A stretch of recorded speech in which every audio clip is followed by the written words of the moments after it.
আসসালামু আলাইকুম প্রিয় ভাই ও বোনেরা, কত বছর আগে আজরাইল আলাইহিস সালামের জন্ম হয়েছিল এবং সে দেখতে কি রকম, নবী করিম সাল্লাল্লাহু আলাইহি সাল্লামের সাথে তার কি কথা হয়েছিল এবং কোথায় নবীজি প্রথম আজরাইল আলাইহিস সালামের সাথে দেখা করেছিলেন, আজরাইল আলাইহিস সালাম কিভাবে মানুষের জান কবজ করে, আজ আমরা এই সুন্দর গল্পটি শুনব।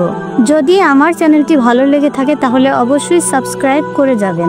যদি ভালো না লাগে তাহলে দেখতে থাকুন, দেখতে দেখতে ভালো লাগা ভালোবাসা হয়ে যাবে ইনশাআল্লাহ। ইসরাফিল ফেরেশতা 1500 বছর পর এবং জিবরাইল ফেরেশতার 500 বছর পর হযরত আজরাইল ফেরেশতার জন্ম হয়।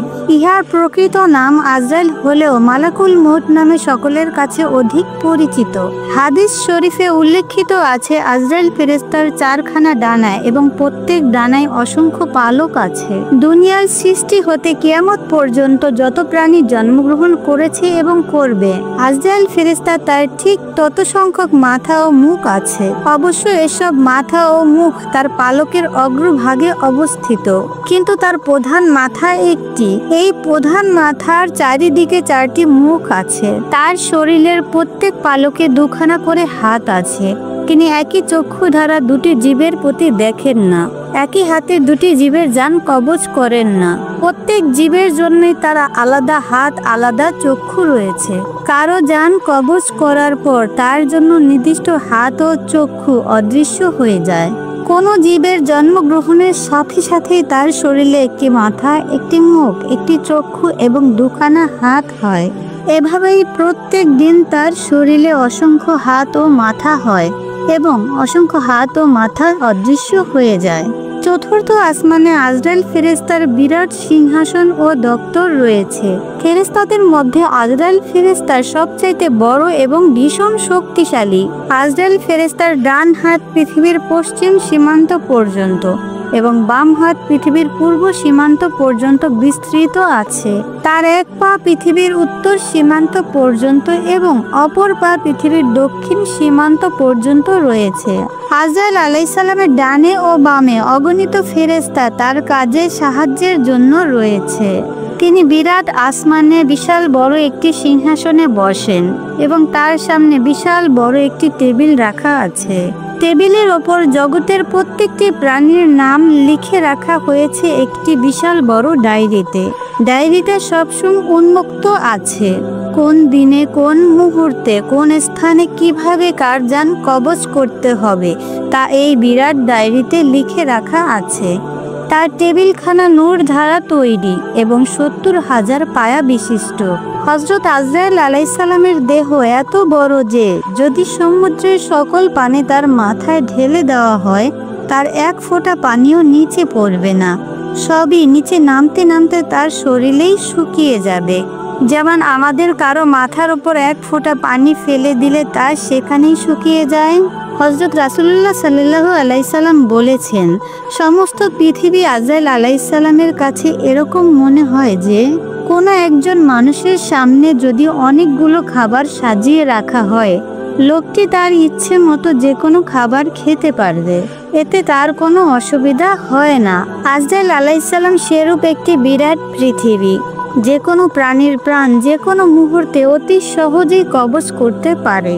হাদিস শরীফে উল্লেখিত আছে যে হযরত রাসূলুল্লাহ সাল্লাল্লাহু আলাইহি সাল্লাম যখন মিরাজে গিয়েছিলেন তখন জিবরাইল ফেরেশতার সাথে হযরত আজরাইল ফেরেশতার কাছে গিয়ে তাকে সালাম দিয়েছিলেন, বলেছিলেন আসসালামু আলাইকুম ইয়া মালাকুল মউত। কিন্তু মালাকুল মউত রাসূলুল্লাহ সাল্লাল্লাহু আলাইহি সাল্লামের সালামের জবাব দিলেন না।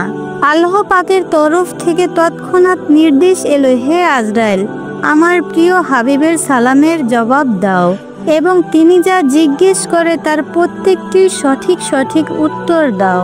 হযরত আজরাইল আলাইহিস সালাম তৎক্ষণাৎ ওয়ালাইকুম আসসালাম ইয়া হাবিবাল্লাহ বলে সালামের জবাব দিলেন এবং তার আসন হতে উঠে হযরত রাসূলুল্লাহ সাল্লাল্লাহু আলাইহি সাল্লামের সাথে মুসাফা করলেন। তারপর অত্যন্ত সম্মানের সাথে নিজের নিকট বসিয়ে বললেন, ইয়া রাসূলুল্লাহ সাল্লাল্লাহু আলাইহি সাল্লাম, আমার বেয়াদবি মাফ করবেন।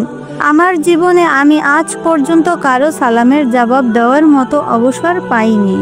আজ যদি আল্লাহ তাআলা আমাকে আদেশ না করতেন তবে আমি আপনার সালামের জবাব দেওয়ার মতো সময় পেতাম না। আল্লাহ পাক আমার উপর এমন গুরুত্বপূর্ণ দায়িত্ব দিয়েছে যে একটি মুহূর্ত আমার কাজ হতে অন্যমনস্ক হওয়া সম্ভব নয়। প্রতি মুহূর্তে আমাকে জিন, মানব, দৈত্য, দানব ও পশু পাখি, কীট পতঙ্গ প্রকৃতি নিয়ে কোটি কোটি জীবের যান কবচ করতে হয়, অথচ তাদের যান কবচ করার জন্য নির্দিষ্ট সময়ের এক মুহূর্তে আগে বা এক মুহূর্ত পরে উহা করার কোনো উপায় নেই। আজ আপনার শুভ আগমন উপলক্ষে রাব্বুল আলামিনের আদেশে আমার দপ্তরের যাবতীয় কাজ বন্ধ রেখে আপনার সাথে কথা বলার অবসর পেয়েছি। আমার জীবনে এটাই হলো সর্বপ্রথম অবসর। হযরত রাসূলুল্লাহ সাল্লাল্লাহু আলাইহি সাল্লাম জিজ্ঞেস করলেন, আপনি কিভাবে জীবের জান কবজ করেন? আজরাইল আলাইহিস সালাম উত্তরে বললেন, ইয়া রাসূলুল্লাহ, আমার সামনে এই যে বিরাট গাছটি দেখছেন, এর প্রত্যেকটি পাতার উপরে পৃথিবীর যাবতীয় প্রাণীর এক একজনের নাম লিখিত আছে। যখন কারো মৃত্যুর সময় এসে পড়ে তখন 40 দিন আগে তার নাম লেখা গাছের পাতাটি জলজ রং ধারণ করে। তারপরে মৃত্যুর দিন সেই পাতাটি আমার সামনে এই টেবিলের ওপর পড়ে। আমি তৎক্ষণাৎ ডায়েরি বইটি খুলে প্রাণীটি কোন মুহূর্তে কোথায় কিভাবে জান কবজ করতে হবে তা দেখে আমার সাহায্যকারী ফেরেশতাদের একজনকে পাঠিয়ে দেই তার জান কবজ করতে। আজরাইল আলাইহিস সালাম বললেন, রূহু যে কি জিনিস আমি নিজেও সে বিষয়ে জানি না, তবে এতটুকু বলতে পারি, একমাত্র জান কবজ করার পর আমার হাতের তালুতে সামান্য একটু ভার অনুভব করি। হযরত রাসূলুল্লাহ সাল্লাল্লাহু আলাইহি সাল্লাম আবার জিজ্ঞেস করলেন, আপনার মাথার চারদিকে 4টি মুখ হওয়ার কারণ কি? আজরাইল আলাইহিস সালাম উত্তরে বললেন, আমার সামনের মুখটি নূর দ্বারা তৈরি, এর দ্বারা মুমিন বান্দাদের জান কবজ করার আদেশ প্রদান করি। ডান দিকের মুখটি আল্লাহর রাগের দ্বারা প্রস্তুত করা হয়েছে, এর দ্বারা পাপীদের জান কবজ করে থাকি। বাম দিকের মুখটি গজবের দ্বারা প্রস্তুত, এর দ্বারা মুনাফিকের জান কবজ করার আদেশ দেই। আর পেছনের মুখটি অগ্নি দ্বারা প্রস্তুত, এর দ্বারা কাফের মুশরিকদের জান কবজ করার আদেশ দেই। ইয়া রাসূলুল্লাহ সাল্লাল্লাহু আলাইহি সাল্লাম, আপনার জন্য একটি সুসংবাদ এই যে যেদিন আল্লাহ তাআলা এই কাজের দায়িত্ব আমাকে দিয়েছিলেন সেদিন আমাকে নির্দেশ দিয়েছিলেন যে উম্মতে মুহাম্মদের জান অত্যন্ত আসানের সাথে কবজ করবে। সন্তান যেমন তার মায়ের স্তন পান করতে করতে ঘুমিয়ে পড়ে, তখন তার মাথা ও মুখ স্তন হতে বের করে নেয়, তখন ঘুমন্ত সন্তান কিছুই বুঝতে পারে না, ঠিক সেইভাবে যেন প্রত্যেক উম্মতে মুহাম্মদের জান কবজ করা হয়। সুবহানাল্লাহ। তারা যেন মোটেও কষ্ট অনুভব না করে। হযরত রাসূলুল্লাহ সাল্লাল্লাহু আলাইহি সাল্লাম আজরাইল ফেরেশতার একথা শুনে আল্লাহর শুকরিয়ার জন্য সেখানেই 2টি সিজদা করল। তিনি পুনরায় জিজ্ঞেস করলেন, হে ভাই আজরাইল, কখনো কারো জান কবজ করার জন্য কি আপনি আসমান ছেড়ে নিচে গিয়েছিলেন? আজরাইল আলাইহিস সালাম উত্তরে বললেন, হ্যাঁ, আমাকে জীবনে 3 বার এই আসমান ত্যাগ করে আগমন করতে হয়েছিল। প্রথমবার হযরত আদম আলাইহিস সালামের শরীর তৈরি করার জন্য মাটি আনতে, দ্বিতীয়বার হযরত আদম আলাইহিস সালামের জান কবজ করতে এবং তৃতীয়বার মুসা আলাইহিস সালামের জান কবজ করতে। হযরত রাসূলুল্লাহ সাল্লাল্লাহু আলাইহি সাল্লাম আবার জিজ্ঞেস করলেন, হে ভাই আজরাইল, কোন লোকের জান কবজ করতে গিয়ে কি আপনি প্রাণে ব্যথা অনুভব করেছিলেন? আজরাইল আলাইহিস সালাম উত্তরে বললেন, হ্যাঁ, 2 জন লোকের প্রাণ কবজ করতে আমি প্রাণে ব্যথা পেয়েছিলাম। তাদের মধ্যে একজন দুনিয়ার বিখ্যাত কাফের বাদশাহ সাদ্দাদ, অপরজন সাদ্দাদের মাতা।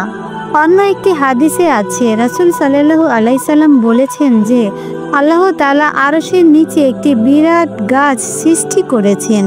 দুনিয়ায় যতগুলো প্রাণী আছে ওই গাছে ততগুলোই পাতা আছে। যখন কারো হায়াত শেষ হয়ে 40 দিন বাকি থাকে তখন তার নামের পাতাটি মালাকুল মাউতের টেবিলের উপর পড়ে যায়। মালাকুল মউত তখন তার ডায়েরি খুলে সেই ব্যক্তি মৃত বলে লিখে দেয়, যদিও তার পরমায়ু আরো 40 দিন অবশিষ্ট থাকে। সেই দিনই সে আকাশে মৃত বলে ঘোষিত হয়। কোন লোকের মৃত্যুর পরে যদি তার পিতা মাতা বা স্ত্রী পুত্র কন্যা চিৎকার করে কাঁদে, তখন মালাকুল মউত অদৃশ্য থেকে তাদের সম্বোধন করে বলে, তুমি কার ওপর রাগ ও অসন্তুষ্টি প্রকাশ করছো? যদি আল্লাহর ওপর তুমি অসন্তুষ্টি বা রাগ প্রকাশ করো, তবে তাতে তোমার কোনো লাভ নেই, বরং এই রাগ ও অসন্তুষ্টি তোমাকে গুনাহগার করে আল্লাহর গজবের দিকে টেনে নেবে। আর যদি তুমি আমার ওপর অসন্তুষ্ট হয়ে থাকো, তবে সেটা তোমার জন্য নিতান্তই বোকামি, কারণ আমি নিজের ইচ্ছে মতো কোনো কাজ করি না। আমার পালনকর্তার আদেশ প্রতিপালন করাই আমার একমাত্র কাজ। আমি সেই সর্বশক্তিমান আল্লাহর কসম করে বলছি, একমাত্র এই ব্যক্তির জন্য খাদ্যের একটি দানা বাকি থাকতে উহাকে দুনিয়া থেকে উঠিয়ে নেইনি। সুতরাং আমার প্রতি রাগ করার কোনো কারণ নেই। প্রিয় ভাই ও বোনেরা আমার, একদিন আমাদের সবাইকে মরতে হবে, কিন্তু মৃত্যুর আগে আমরা কতটুকু প্রস্তুত আছি? কবরের অন্ধকারে গাড়ি বাড়ি টাকা পয়সা কিছু কাজে আসবে না। শুধু ইবাদত আর সৎ আমলই সেখানে আমাদেরকে আলো দেবে। সুতরাং আসো, আজ এক্ষুনি আমরা আল্লাহর ইবাদতে মনোযোগী হই।